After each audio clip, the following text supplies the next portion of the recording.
100টা appeal আমরা resolve করেছি, তার ভিতরে 73টা অ্যাপ্রুভ করা হয়েছে। 73টা অ্যাপ্রুভ করা হয়েছে আজকে, 17টা রিজেক্ট করা হয়েছে, আর 10টার শুনানি ডেফার করা হয়েছে বিভিন্ন কারণে, আগামীতে নেওয়া হবে। এই হচ্ছে আপনার 100টার হিসাব। এ যাবৎ আমরা 380টা, এই 5 দিনে আমরা 380টা আপিল আমরা শুনেছি।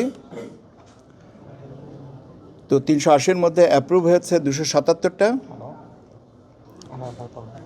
রিজেক্ট হয়েছে 81টা, আর বিভিন্ন কারণে ডেফার করা হয়েছে 23টা। টোটাল আপিল দায়ের করা হয়েছিল 645টা। আর আমরা 18 তারিখ পর্যন্ত আপিল শুনানি করব। প্রার্থিতা ফিরে পাওয়ার বিষয়টা তো না, বৈধ প্রার্থীর বিরুদ্ধে আপিল হয়েছিল।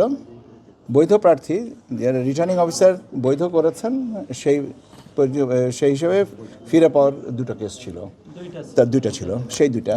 তাহলে যে আপিল করা হয়েছিল 73, না বাদ যাবে না। গণনা প্রসেসে আপিলকারী বলেছেন যে জনাব অমুকের প্রার্থিতা সঠিক না, সেটার বিরুদ্ধে প্রার্থী মনোনয়ন যেটা রিটার্নিং অফিসার দিয়েছেন সেটার বিরুদ্ধে আপিল ছিল। তো সেই আপিলটা খারিজ করা হয়েছে, তার মানে মনোনয়ন বহাল আছে।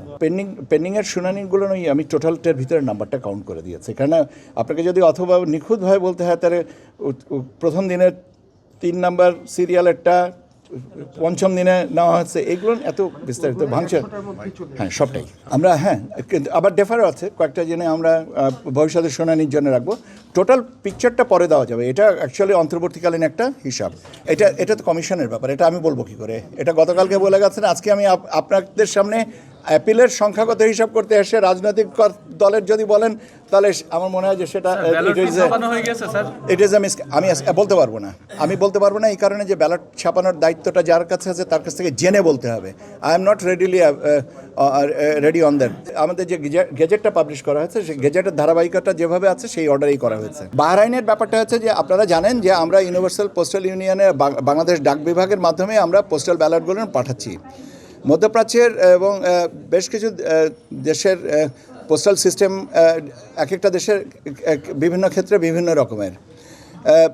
বাহরাইনের ক্ষেত্রে যেটা হয়েছে যে ওখানে 160টা ব্যালট আমাদের কাছে যে হিসাবটা পাওয়া গেছে সেটা কোনো এক জায়গায় আপনার বক্সে আপনার দিয়ে দেওয়া হয়েছে, ওই ডেলিভারি পয়েন্ট। যেমন আমরা পিজিয়ন হল যেমন পাই ছাত্রজীবনে আমরা দেখেছি, বা আপনার ছাত্রজীবনে আমরা হোস্টেলে যে এলে একটা জায়গায় চিঠিপত্র রেখে যেত একটা টেবিলের উপরে, আমরা সেখান থেকে নিজেরা নিয়ে নিতাম। সেরকম একটা বক্সে আপনার 160টা ব্যালট দিয়ে গেছে।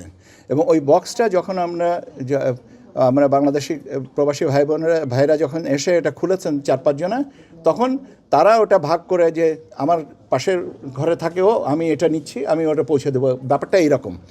এবং আপনারা যদি ওই যে ভিডিওটা ক্লিপ, এবং ওইটা আর কি ভিডিও ক্লিপটা যেটা করা হয়েছে আমরা যেটা শুনেছি, সেটা যদিও এটা করা উচিত হয়নি বলে আমি ব্যক্তিগতভাবে মনে করি, সেটা কিন্তু ওরা ওই একটা প্রবাসী ভোটের একটা ব্যালট পেয়েছেন এই আনন্দটুকু ধরে রাখার জন্য এটা কেউ করে আপনার এটাকে তারপর পোস্ট করেছেন।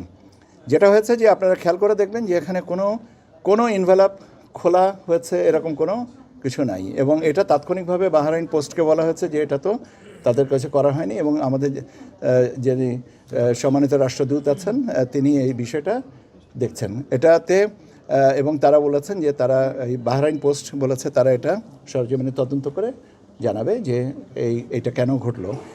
তাদের সাথে যেভাবে যে পদ্ধতিটা অনুসরণীয় ছিল সেটা করা হয়েছে কিনা, কোনো ব্যতিক্রম হয়েছে কিনা, এই জিনিসগুলো তারা আমাদের প্রকারান্তরে জানাবে।